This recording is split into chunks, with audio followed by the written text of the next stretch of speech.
ईरानी दफ्तर खारजा ने आबनाए हुर्मत से मुतालिक यूरोपीय यूनियन को मुंह तोड़ जवाब दे दिया।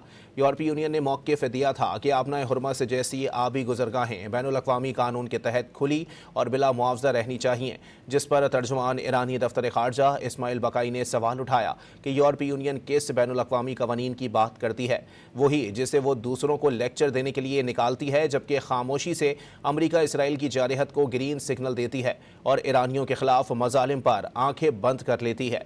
इस्माइल बकाई ने दो टोक पैगाम दिया कि यूरोपीय यूनियन अपने बयानात अपने पास ही रखे। यूरोप की ये मुस्तकिल नाकामी है कि वो अपने ही उसूलों पर अमल नहीं करता।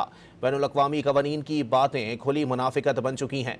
बैनुल-अक़वामी कवानीन का कोई उसूल ईरान को आबनाए हुर्मस में अपने दिफा से नहीं रोक सकता।